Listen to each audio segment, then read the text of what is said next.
Welcome to Spirits Podcast, a boozy dive into mythology, legends, and folklore. Every week we pour a drink and learn about a new story from around the world. I'm Amanda. And I'm Julia. And we are so excited to be joined by Dr. Claire E. Aubin, who is going to tell us a whole lot about monsters and Nazis and everything in between, and maybe ghost stories, maybe what you love about academia and monsters and monstrousness. God, I'm excited. Welcome, Claire, to the show. Thank you for having me. I'm excited to get into it. We are so stoked as well.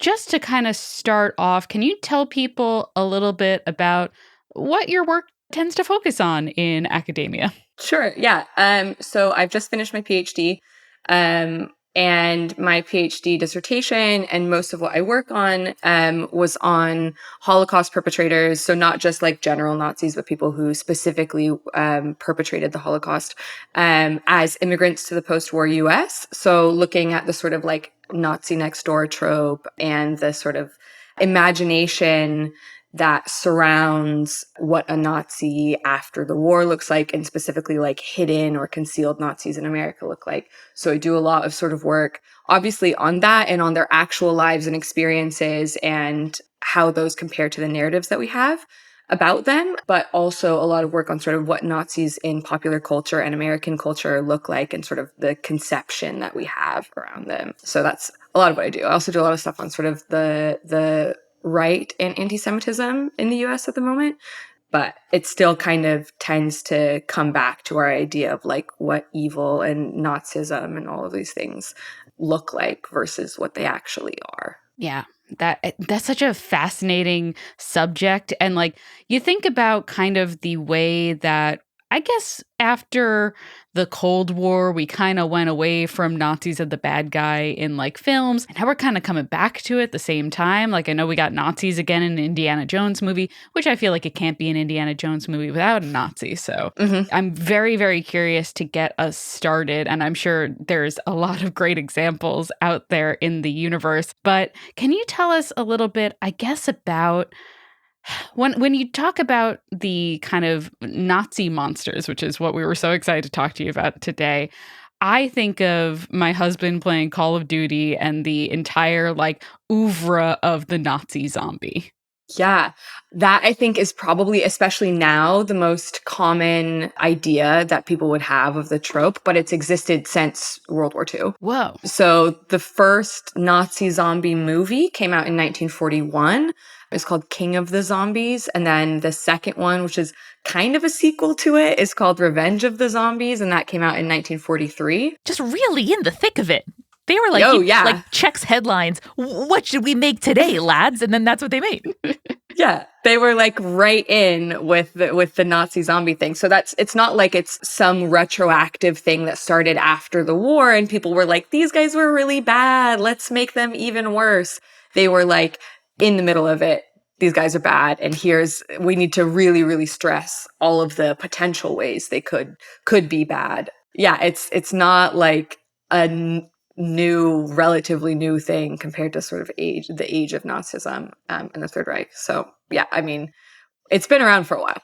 That's amazing. I never would have guessed that was true. I would have been like, yeah, that was probably a thing that started happening in like the 2000s, right? Like you're blowing my mind here. I love it. No, I mean, even like the Wikipedia page for Nazi zombies has like almost 30 or 30-ish movies listed. Yeah. And so that would be just movies that are large enough for someone to include them in this trope. So there are a million, I'm sure, like indie, small, whatever level production ones that aren't even included in this. And there are a million other ones that kind of are outside the bounds of Nazi zombies, but still fit into sort of Nazi monsters and Nazi voodoo and Nazi all kinds of other stuff. And the most recent one was made in 2018. It was produced by J.J. Abrams.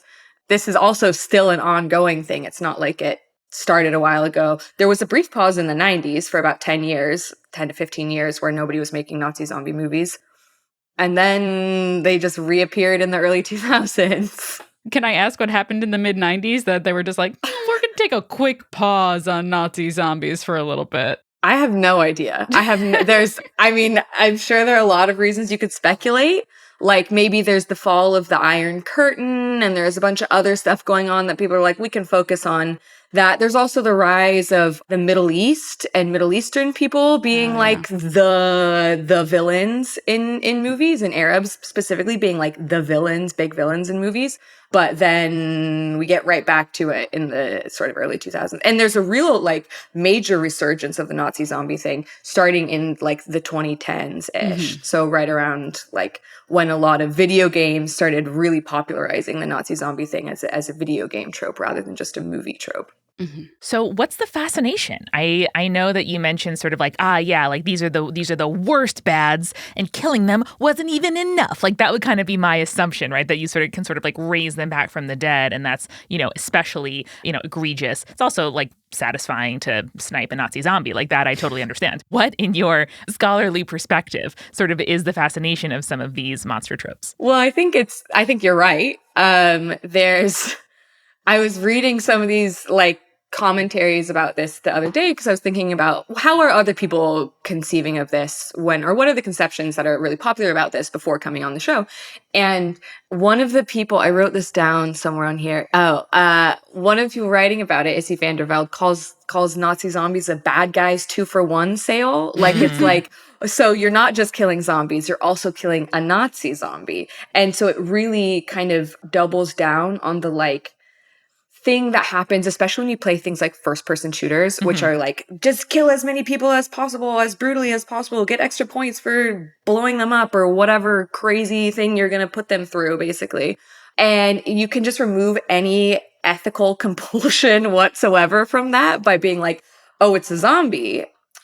It's also a Nazi. So there's just you feel no sense of immorality. Not that that is, a real factor for most people playing these games, but you just don't have to worry about it. You can just like in some of these games, you can like stick a Nazi zombie in a jet engine and like you can just feel totally good about yourself while you're doing it, pretty much. So I think that's pretty much the appeal, to be honest. Yeah, and I mean, like, the problem with kind of the zombie genre, and a lot of different zombie movies and media and stuff have talked about this, is like, these used to be people. Like, this is like, you see the one guy, mourning his wife's death, but she's a zombie now and he can't kill her. And then it ends up leading to his own death. And like the moral quandary of like, these used to be people that we love. And now they're like these kind of mindless eating and killing machines. But when you make it a Nazi, it's fine. It's okay. Like, you don't even feel bad about it. You're just like, man, it sucks that Nazi came back in the first place. Better kill it again. Yeah. Yeah, absolutely. And something I know you've commented on and that I see a lot in discussions about Nazis in pop culture too, is these are not former people like zombies. These are current people. And, that sort of collapsing of like human evil and monstrousness can, like you indicated, kind of remove some sense of like agency or sort of dehumanize perpetrators who ideas are still active and plans are still happening today. So how does kind of like monstrosity and like humanization sort of intersect? I think that's a very good question. And it's one that we've been asking ourselves since the Holocaust, since a million other sort of, not million, but, lots of other genocides that have happened in the intervening period, because in order to grapple with monstrous acts or with inhuman acts, it requires an acceptance of humanity as not a wholly good thing or not an entirely good set of actions, behaviors, whatever it is. And it's really hard to try to explain to people that like lots of people do really evil things or have done what we would conceive as really evil things. And being able to acknowledge that without immediately finding monstrosity in the sense of like classical monstrosity, like you are a monster, you are a non-human entity or a post-human entity or undead or whatever, saying that, humans can do evil things without being monsters can be really, really hard for people to accept. And I don't mean without being monsters in the sort of like metaphorical sense. They can do evil things without being literally a monster, a non-human thing.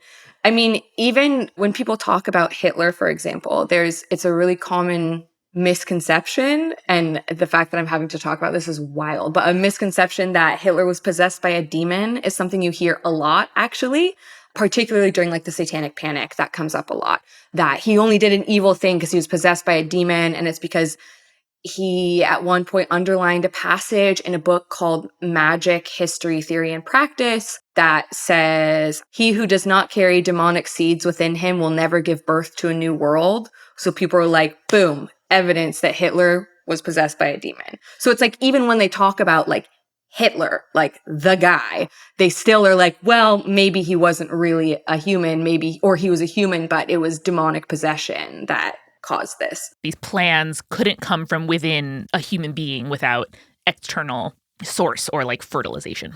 Yeah, absolutely. There has to be some supernatural force acting on people to make them behave in this way. And it's like, no, actually, they can just do it. There doesn't need to be some external supernatural occult thing that's causing it. And even those things are born out of human desire, born out of human consciousness. All of these, like even the occult is something that we came up with. So it's at the end of the day, all of it together is very deeply human behavior rather than something that is an indicator of monstrosity as a non-human sort of concept. Yeah, totally. If that makes sense. No, absolutely. I think it's really interesting too, because obviously this is kind of something that is, I assume when they were making the 1940s zombie movies, that they weren't aware as much of like the now really publicized, like how much Hitler loved the occult kind of stuff. Mm-hmm. And it's really interesting that like nowadays, anything involving the Nazis that is not just like straight historical fiction has some sort of occult twist on it, whether it's Indiana Jones or Hellboy or the Call of Duty Nazi zombies stuff.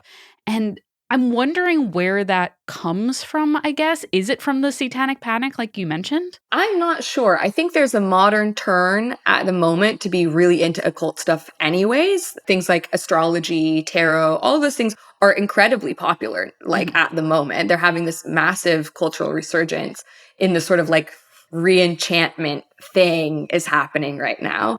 And this desire to look at sort of the dark side of the occult, while there's this resurgence of like what people would call sort of the light side or the bright side of it. They're looking at the dark side of it too as this sort of foil to what they see as the good, positive nature of reenchantment, or what some people would consider the sort of good, positive nature of reenchantment.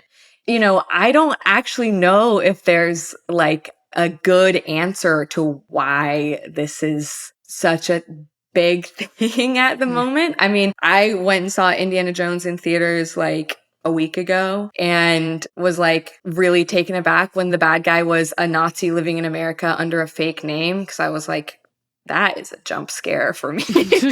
Like, man, I just wanted to go watch a movie. I didn't consent to have my thesis brought up right now. Yeah. Yeah. And then it was like, oh, and it's about magic and time travel and the Nazi plan to travel back in time. And, that was like, well, I mean, not that specifically, but this search for supernatural objects and religious relics and stuff.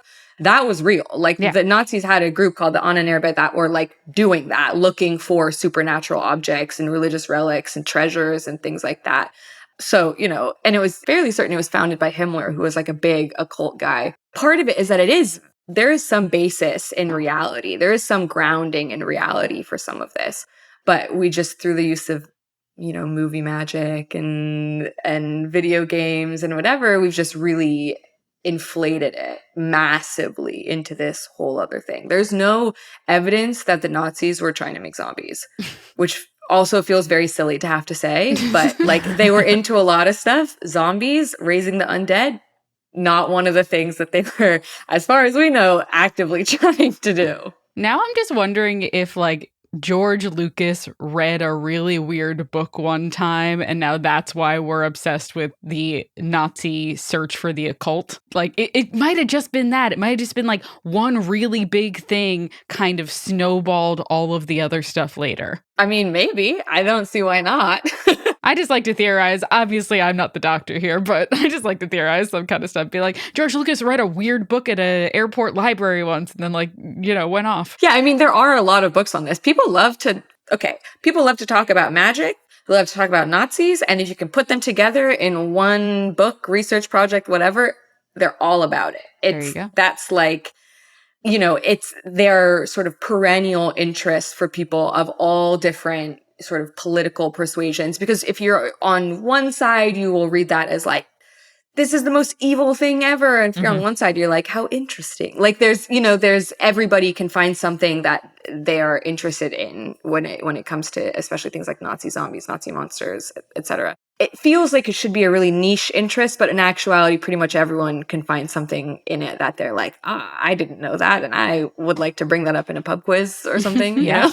Sure. I don't know if this is just my kind of speculation, but I think that people, especially non-Jews, trying to wrap their heads around the scope and fact of the Holocaust are sort of like your brain sort of is thankful for the release valve of like, oh, well, they were trying to time travel. Like, oh, well, they were trying to, like figure out magic. Like, oh, they were trying to sort of like, Sorcerer's Stone, like Philosopher's Stone, do something otherworldly instead of the very like, again, like banal and common evil of, a white supremacist, like racial and political agenda, which feels like part of the kind of subconscious fascination or almost like relief at some explanation that isn't, no, this was a forecasted and like fairly logical extension of like very clear public policy.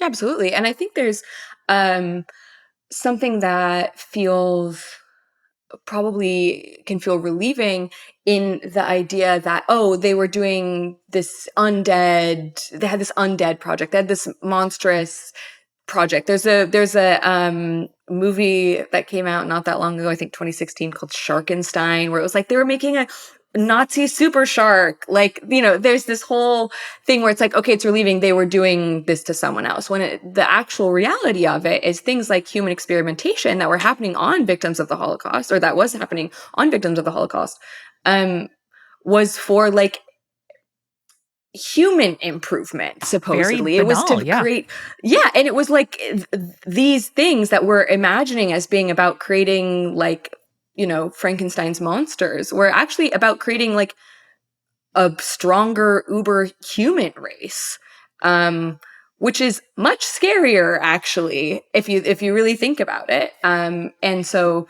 in order to create these monstrous things like a shark, you don't necessarily need to be experimenting on humans to do that. Mm-hmm. There was a project to bring back some extinct animals, and that's real. The auroch and the tarpan, which is like an ox and a horse from, I think, like the Jurassic period. There's so many better options than those animals. You're not starting with man. I don't know. What are we doing? Yeah. It was to bring back sort of like Germanic native wildlife from a time gone by kind of thing. It was like, to bring back German forest fairy tale place, like genuinely. Yeah. And, learning about that can be easier for people. They feel more like, well, what a wacky bunch of guys doing that. That's so stupid. But, the counterpoint to that is that they're doing human experimentation for like looking at the future of space travel. Like, so people don't want to necessarily, it can be really difficult to connect with that and to really like digest that. And so I can understand how it can be relieving to imagine it just being about scary monsters and sharks and zombies and whatever else. I think the scariness of the like evil next door is also another aspect of like Nazi lore and monsters that really interests me. So can you tell us a little bit more about the Nazi next door trope? Yeah. So the Nazi next door trope is usually one that's used in circumstances like the Indiana Jones movie, where there's a guy, he comes to the US, he changes his name, he's usually like a scientist or a spy. He does lots of like dastardly, secretive things. Someone catches him, he goes, wild, blows stuff up, or, is part of a secret network of Nazis operating in the US in some sort of secret capacity to mess up some part of the US government or, manipulate policy or whatever. It's basically there's a Nazi who came to the U.S. who concealed everything, and he's trying to do something, sneaky and subversive while he's here.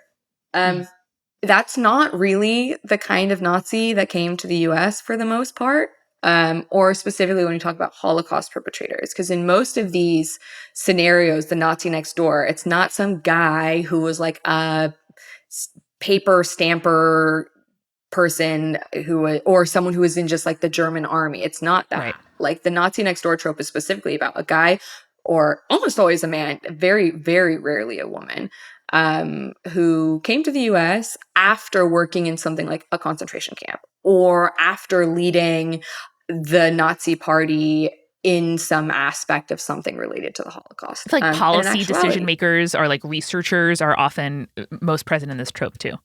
Yes, absolutely. 100%. People who are like, especially scientific researchers, that's a big part of this, who then came to US to like build rockets or whatever. And while a few of them did, the perpetrators that I look at about 150 who were reliably accused of perpetration through fraudulent immigration, because in the US we can't actually prosecute anyone for Holocaust perpetration, but we can prosecute them for immigration fraud via Holocaust perpetration because they lied in order to enter the US. Because if we knew that they'd done that, we theoretically would not have let them in. Theoretically being the key word there. Yeah. Theoretically.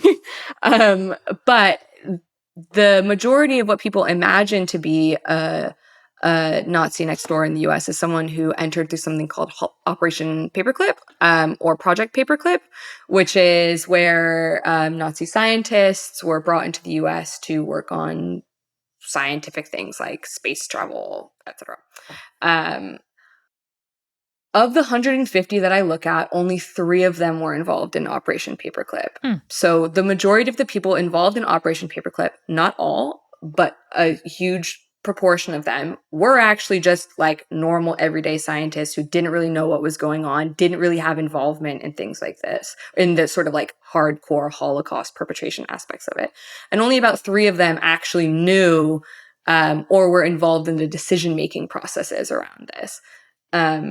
The majority of Nazis living in the US, or former Nazis living in the US, were just like low-level concentration camp guards. They were mostly not German or Austrian, which is the most common misconception. They were mostly Eastern European concentration camp guards, so like Ukrainians or very common immigrants to the US who had involvement in the perpetration of the Holocaust. A lot of people from the Baltics, so Lithuania, Latvia, Estonia. That's really, when we talk about a Nazi next door, that's really the guy we're talking about, is a guy who like worked at a concentration camp in some capacity or was an auxiliary policeman and came after that. Usually they use the same name that they had, like their actual name. But because of the Cold War, we didn't have access to their records that would have shown us that they were a Nazi until the sort of fall of the Iron Curtain.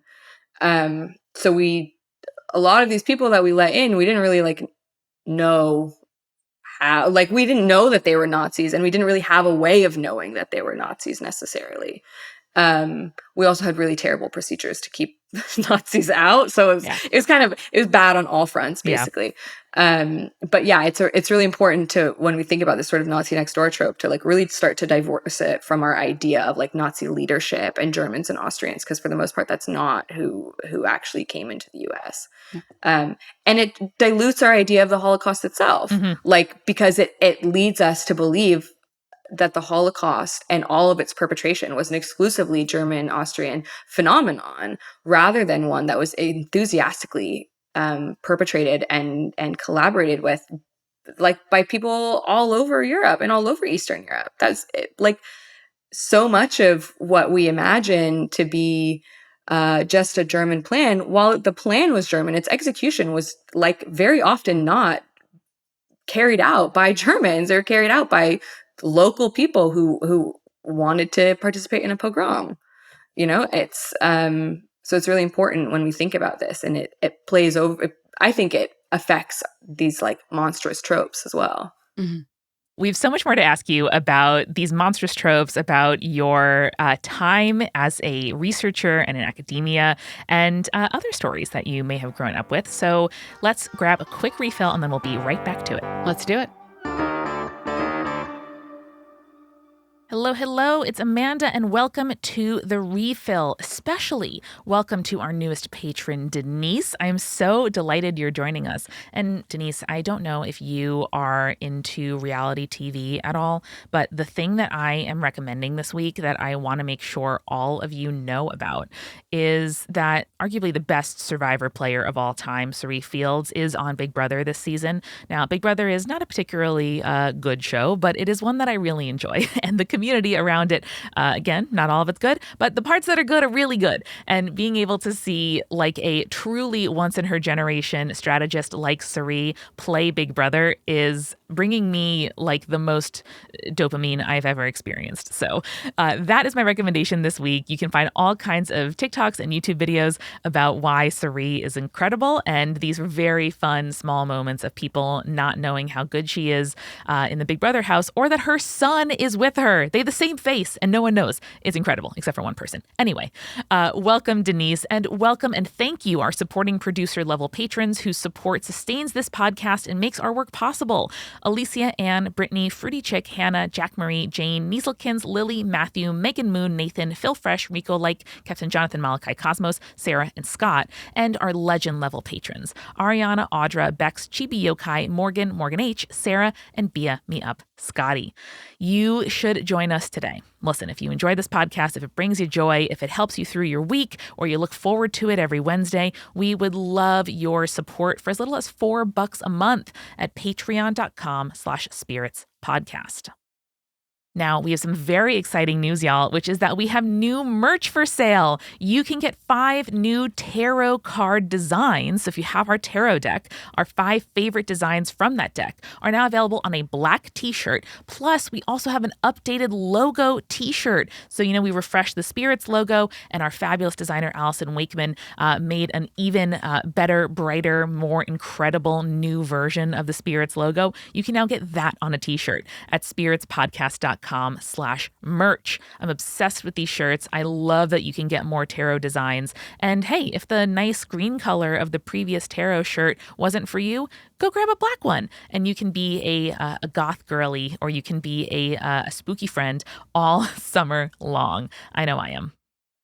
We've been doing so much over at Multitude. Lots of people slow down over the summer, take some time off, take some breaks. Certainly in media, lots of people just kind of, leave for the month of August. But we're over here cooking up a storm because over on Join the Party, where Julia and I are players in a fabulous D&D campaign run by Eric Silver, we are doing the most. There have been so many incredible plot twists and updates and action happening. We are only about 18 episodes into our new campaign, so it's really easy for you to catch up. You can just go ahead and listen to it and marathon it over the course of a week or a weekend or the next long drive or travel day that you have and catch up. And if you don't know how to play D&D, don't worry. We have a 10-minute episode explaining everything you need to know about the game in order to follow the story along. I'm honestly so amazed and proud to be a part of Join the Party, and it is incredibly fun to record and release and see what people think of the story each week. So if you've been like, D&D stuff seems interesting, or like, wow, I see people, sharing stuff about their D&D campaigns online, or, Tumblr really likes this, should I promise you, it's really fun, and you're really going to enjoy the work that Eric and Brandon Grugel and Julia do over on Join the Party. So what are you waiting for? Pull up a chair and join us. Search for Join the Party in your podcast app or go to jointhepartypod.com. We are sponsored this week by Shaker and Spoon, a subscription cocktail service that helps you learn how to make handcrafted cocktails right at home. Now, the team at Shaker and Spoon, Anna and Amy and Mike, are absolutely fabulous, and they have been actually our oldest sponsor at this point. And they make an incredible product. They are another small business based here in Brooklyn, and for just $40 or $50 a month, plus the cost of whatever the spirit is that month's box is themed around, this is a really cost-effective way to enjoy enjoy craft cocktails and level up your bartending and mixology skills at home. Basically, they send you every single thing you need to make 3 different cocktail recipes developed by world-class mixologists, all themed around the same spirit. So I know what my go-tos are, but if I wanted to, drink more like light rum, or one was like Canadian whiskey, or something that I would never choose, and I'm worried perhaps about buying a whole bottle because I'm like, what do I do with this? Or maybe you have something lying around that you bought for one recipe once and you're like, what do I do? Shaker and spoon, a perfect solution. So whether you're having friends over, leveling up your own skills at home, or being an excellent house guest or gift giver, you can order a subscription or just a single box at shakerandspoon.com. And specifically, if you go to shakerandspoon.com/cool, you can get $20 off your first box using code COOL. That's shakerandspoon.com/cool. And finally, this show is sponsored by BetterHelp. There is a lot going on right now in my life, in the world, and I know that for me, I feel a lot of uncertainty all the time. I am always wondering if the thing I am doing is right, if I may regret it later, if, I have a couple choices in front of me, which one is right, which one I should do. And here's the thing, guys, half the time, just making a choice is what I need to do. But I feel really worried or frozen by indecision or not sure which path to take. And one of the ways that I deal with that situation is by talking to my therapist. And we get to talk through what is holding me back, what's making it feel difficult, how big or small the problem really is when it's not just being, blown up inside my head. And before I was able to find a therapist who I liked and jived with, who I could afford, and who was taking new patients in my city, I used BetterHelp, which is a really great way to have online, convenient, flexible therapy on your own schedule. Often therapists fill up in like their late afternoon and early morning appointments when most of us are going to be going before or after work. And it was really convenient in BetterHelp to be able to message with or video call or audio call my therapist at times that worked for me. So let therapy be your map with BetterHelp. Visit betterhelp.com/spirits today to get 10% off your first month. That's BetterHelp, HELP.com/spirits. And now let's get back to the show.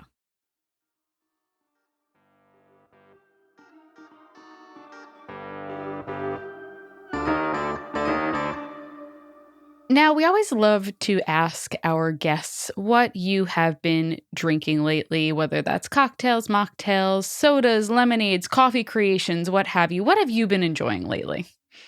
Well, I am a non-drinker, but I spent a very long time working in cocktail bars. So I'm like very, if I want to recreate the experience of drinking cocktails and drinking nice things without the alcohol. So lately, I've been having a lot of like water from a tap, but with lemon and mint from my garden. Yes. That's been really nice. Doing that like pretty much every day. Now we have a pitcher of that. That's what I have in my glass next to me.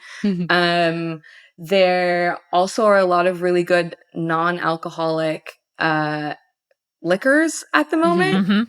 So like 0 proof liquors, which I'm getting really, really into. Nice. So I've been having a lot of Negronis Yes. at restaurants. If you can get one at a bar, if you just ask, do you have any like non-alcoholic gin or anything like that? And then you tell them you want a Negroni, they're usually like, Yes, we get to finally use this. Our studio is right by St. Agrestis Distilling, which makes like a bottled phony Negroni is what they call it, and like liqueurs and stuff that are all 0 proof. It's very cool. There's a place near us that has this on tap, or not on tap, but like in stock non-alcoholic Amaro, which has been pretty wild to get to have. I was like, oh, that's amazing. Yes, I want that, please. Incredible. Oh my gosh, that sounds so good. I need some recommendations for really good brands for non-alcoholic liquors, so please send them my way. I'm so I will. Stoked. So let's get back into talking about Nazis. Julia, we're living in a banner time, not just for non-alcoholic spirits and beverages, but also for anti-Semitism. That's the transition that I would say right now. Amanda, thank you. You're welcome. That's way better. Yeah. And you're right. And you're right. It's the new hotness. There's the old kind and there's the new hotness. And it's just like, what a time to be a scholar of this stuff. Yeah, I mean, I think one of the weirdest things has been, I don't think I have a single day on the internet where I don't encounter something totally wild, like in terms of anti-Semitism, some like new Nazi thing happening. I get tagged into some conversation I was not prepared to have, like every single day. And, like it's like the Indiana Jones thing. You go into a movie and you're like, this is going to be a fun, nostalgic throwback to my childhood. Nazi, like immediately.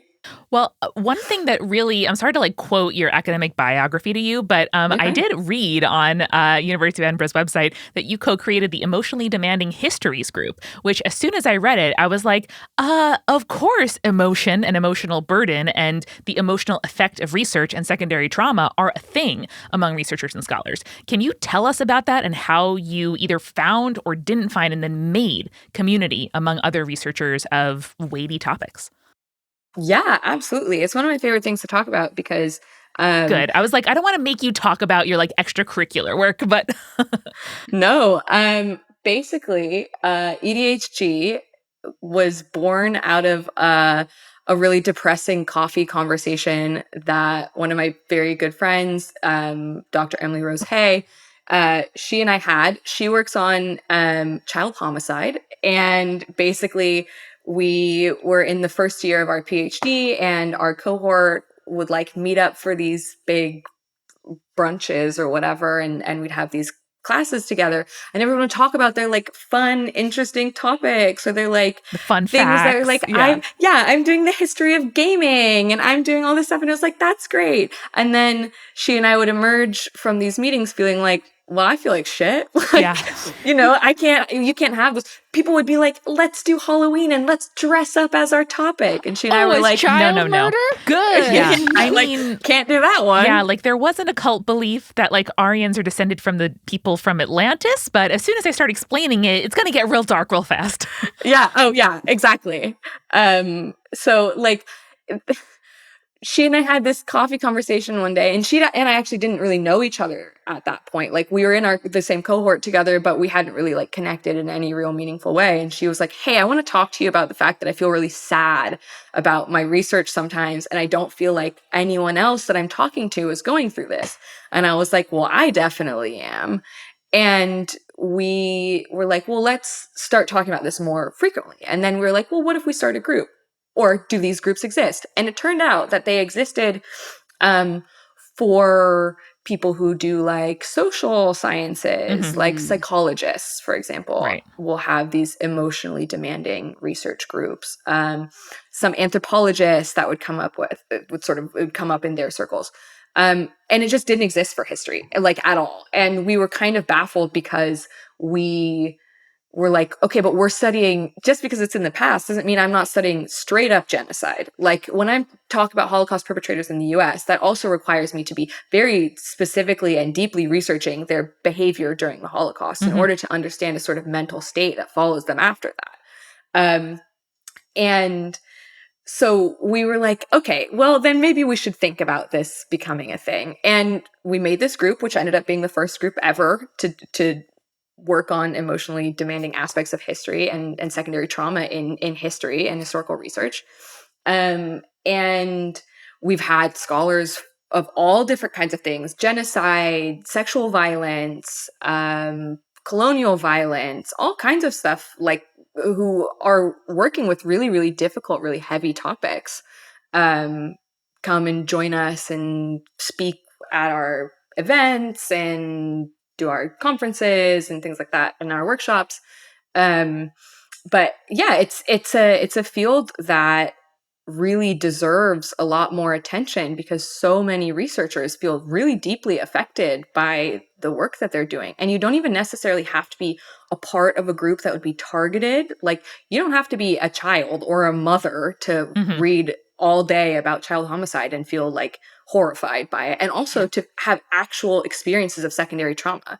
And that, I think, is what we were trying to do, is to connect the idea of like, this feeling you're having is actually not normal, is actually not a feeling that you should be having, and what you're experiencing is a secondary trauma response. And I think that gets thrown around a lot, like the idea of trauma responses and trauma gets sort of like thrown around sometimes for somewhat trivial things now. But we were talking to people who are like, oh, I have nightmares every single night about what I research. Or there's one woman who said, like, I double check the locks on my doors or triple, quadruple check the locks on my doors every single night because I'm so scared of someone breaking in because I work on robbery and violence I think it was like in the 1800s. Like it's we're not talking about things that happen now, but you get so engulfed in this thing, you're so entrenched in it that it's just like your whole mind gets altered by it and you experience real feelings. Like I mean, the way that Emily Rose deals with it is, she runs or used to run a brownies troop, which is like a little Girl Scout troop in the UK because she could get to like see kids play and do something fun. But we also need professional organizations to help you with those things. You can't just be like, well, here's my personal solution to this problem. No, Yeah, I suggest you all start being a mentor to a Girl Scout troop. That's my solution to this problem. It also feels like a fantasy of like the like heteropatriarchy to say that like emotion never factors into research, especially in academia, especially in higher education. But like, of course, and it would be lying to say that the emotion and perspective of the researcher or the writer or the professor, has nothing at all to do with the output that they have and the historical record and like all kinds of other aspects of history. Yeah. And I think one thing that's important is that ethics play a huge role in history, and the idea of ethical compulsions and what you owe to your subjects, that comes up a lot, particularly when you work on like modern and contemporary history, because your subject might still be alive, their family members might still be alive, their grandkids, like it comes up a lot. So there are other aspects that are emotionally difficult that you have to consider, like not just the thing that you're researching, but like, how do you talk about it? How do you avoid traumatizing your readers? Which is real. Like you can write about violence, but are you writing about violence in a way that is ethical to the people experiencing it or who experienced it? Are you writing about them in a respectful way or a sort of scandalized way? Or a sort of like, in a way that trivializes the violence that they experience because you're focusing on the person who perpetrated it? Are you using their full names? Are you using acronyms? Are you using aliases? Like, these are real questions that we have to think about. And some researchers of other things don't have to think about that in that same way. Yeah, like single-cell bacteria aren't necessarily like reading work about their grandfather or something. Yeah. No, someone working on some aspects of history, that's not even like, if you're working on monarchies, for example, a lot of the times, you're not too worried about it. It's already all public knowledge. You're not working on these sort of like really granular niche areas that will, I don't want someone who's a child of Holocaust survivors or child of Holocaust victims even. I don't want them to read something in my work that feels disrespectful to what their family experienced. Someone who is a Holocaust survivor, I don't want them to read something I've written and feel like it somehow does them or the people around them a disservice. Like, so, there's a lot of a sort of consideration that needs to go into the work that we do at any given moment in a way that other researchers don't have that same sort of like emotional burden. And like, they aren't facing the same sort of risks also. If you write about child homicide, you are putting yourself as a researcher at risk. If you write about Nazis, you are putting yourself at risk. It's a real thing. And I think you're right to say that a lot of it has to do with this sort of heteropatriarchal thing, because academia in general fits into that paradigm. And it's very common, especially with women, that in these sort of like hardcore violence areas or studies of them, that we get pushed out very easily. And it happens for anyone who's in any sort of minoritized or marginalized group. But with women in sort of violence studies, it's like, this is for men. This is what men study. Women don't study this because it's too emotionally difficult. Right. So we were like, well, let's work on that. Yeah. No, 100%. basically. And I'm so glad you brought up ethics too, because something that my husband Eric Silver and I talk about a lot is like the ethics of portraying Nazis. And his rule that I definitely want to hear what yours perhaps is, or your suggestion would be, is that it's cool to put Nazis into a gamer story only if you can punch them. That the like representation, like in his words, video games are a power fantasy, and role playing games to the same extent as well, storytelling of any kind, where being able to as a Jewish person punch a Nazi or not, or a queer person or a political dissident, to do that is there is something reparative, or at least reclaiming in that act. So how do you feel about representing Nazism as a trope or just a character or like a background setting in any kind of piece of fiction? I think it's absolutely fine as long as the point of it, or the purpose of it, isn't to give them a redemption arc. Like, if your goal is to redeem a Nazi, to make them unpunchable, to make them an empathetic, sympathetic, whatever character, if the goal is to find your shared humanity between you and the Nazis, I think that's bad. And I don't think that is really an appropriate way of framing it. And I think it fits under the category of like too soon on that one. Yeah. We're not far enough removed for to be able to play around with those sort of ideas, because what it ends up doing is something that I have done a lot of other work on, which is it ends up often doing something called Holocaust instrumentalization, which is where you take the Holocaust and you turn it into an instrument. Any context around it is divorced from it, and it just becomes about bad people doing bad stuff. Mean guys did a mean thing. And if we just have more empathy for them, if we just offer them a chance at redemption, then we'll discover a shared humanity and everything will be better. And then people will stop being mean. It's like we teach children sometimes, and there's a lot of pushback against this now, which is good. And we should be working against this, about teaching children the Holocaust in the context of bullying is bad.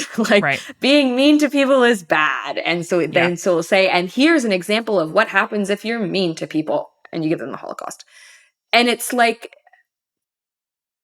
it teaches you absolutely nothing about the Holocaust, absolutely nothing about it. It says nothing about the historical context. It says nothing about how hatred grows, how hatred is weaponized, none of those things.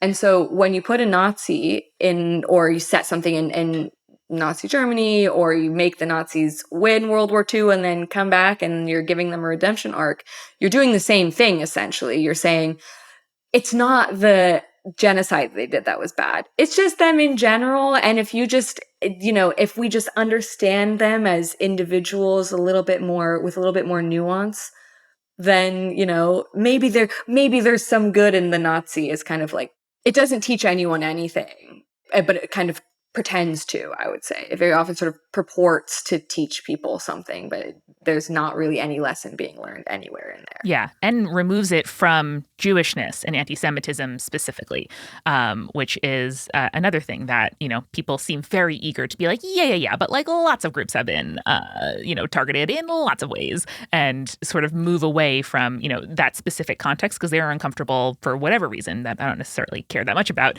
in like looking at those exact details. Yeah, absolutely. I think there's a movement to reframe Nazi terror as not being directed towards any specific groups, but being just sort of like a general evil and terrorism that's happening against a lot of people, when in actuality, like, there were very specific groups targeted for very specific reasons. And if we just say the Nazis were bad to everybody, we lose that.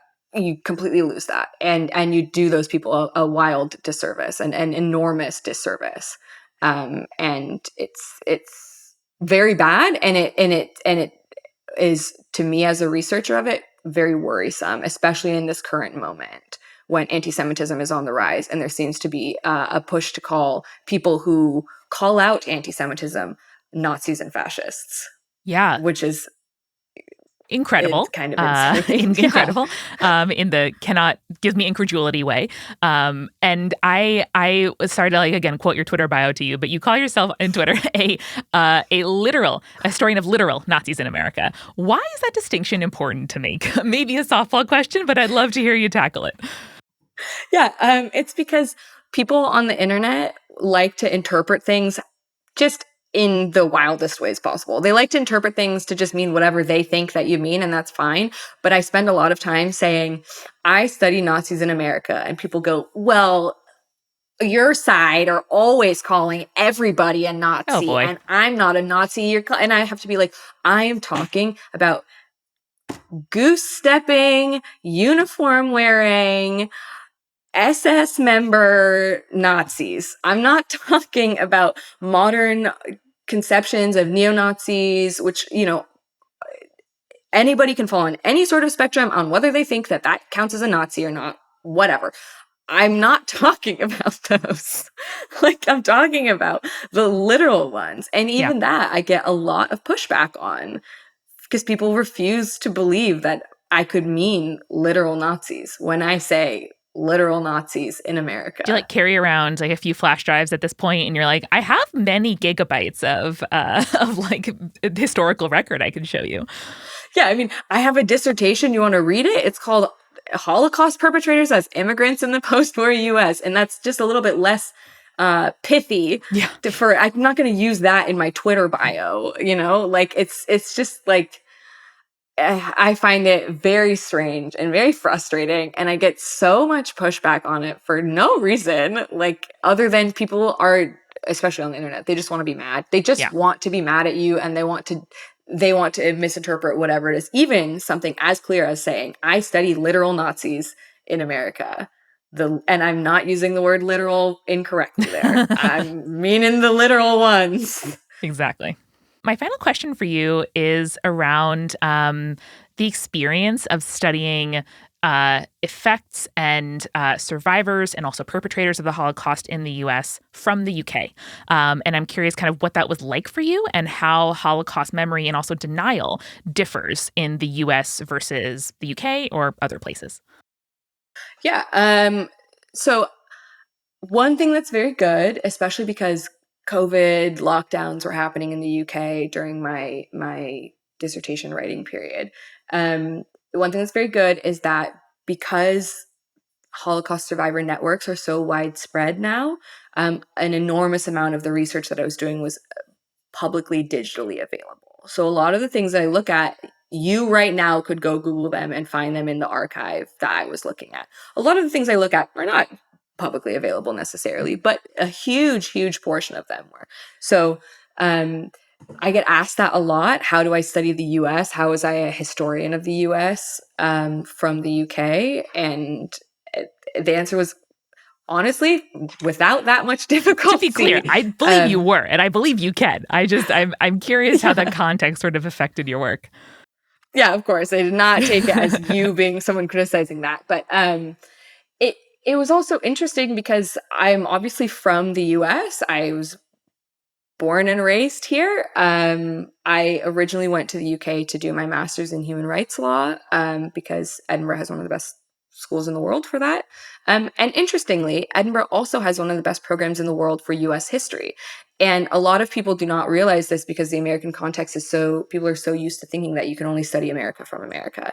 Mm-hmm. And that was not what I found. And I had things like Zoom. I used to have oral history interviews with Holocaust survivors over Zoom during the pandemic or during lockdowns.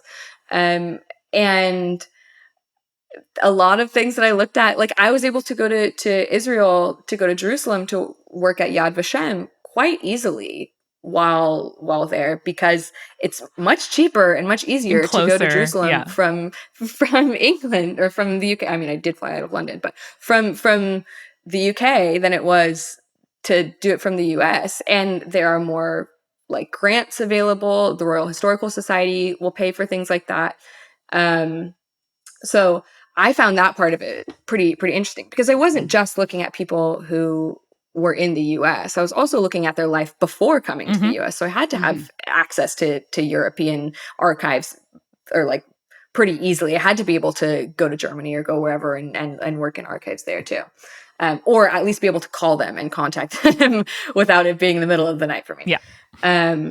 So that part was good. The context of studying the Holocaust in the US and the UK is very different. The UK has a very robust Holocaust education system in a way that the US absolutely does not. They have something called the Holocaust Educational Trust, Holocaust Memorial Day Trust, which both of those like actively teach Holocaust education and work around it, and are constantly holding conferences and workshops and whatever to talk about how they educate young people on the Holocaust. So there's, I think, a much stronger understanding of it there than there is here. Here, it's terrible. Our teaching of the Holocaust here is just awful.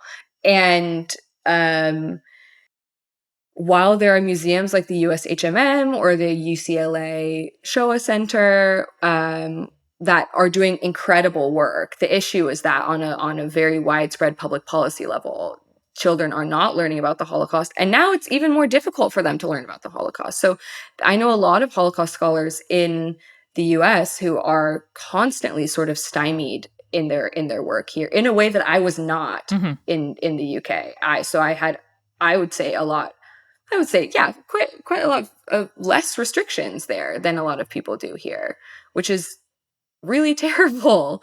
So that's my experience, at least. Fascinating. I'm going to pull us back very quickly to Nazi zombies and Nazi monsters as a whole. And like, this is kind of just like a parting for people to maybe do their own watching or researching and stuff like that. Is there a piece of Nazi monster fiction that you think is actually like a good representation of what that genre should be? Oh man. A good representation of what it should be, yes, or what it should be. Honestly, I have no idea. It's okay. It doesn't, which is a bad answer, but it's so difficult to find something that does it in a really good, appropriate way. And I am very open to suggestions as well. If anyone comes across something, I would love to interact with it.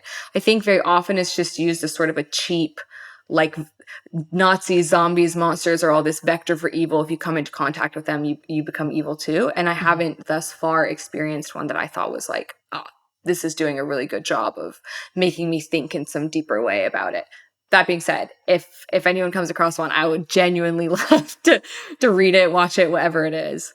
But unfortunately, no, which I'm sorry if that's not a very good answer. That's genuinely actually what I was kind of expecting to be the answer, because it feels like almost like disrespectful in several ways. And I feel like maybe if there is a Jewish writer out there that like actually like wrote about this and is doing it in a way that I should know about, like I want to hear about it, you know? Yeah, I always recommend The Amazing Adventures of Cavalier and Clay, but that's kind of like a Jewish joy, like kind of superhero, speculative fiction novel, which there's also a lot of, I think, space for, and completely understand if Jewish writers don't want to like really heavily engage with like Nazism and representing them in fiction. But Dr. Claire Aubin, where can people find you online to recommend reading for pleasure and for work to you, and also just enjoy your stellar tweets? I am on Twitter at CEAubin, CEAUBIN. And that's kind of the main spot to get me at. And my DMs are sometimes open, sometimes not, depending on what the mood of online Nazis are. Yep. Know the feeling. Incredible. Well, thank you so much for coming on the show. I'm so glad that Eric was like, hi, you two should know each other. And indeed, it has been an incredible time. So thank you very much. And folks, remember, when you are staring into the maw of history, stay creepy. Stay cool.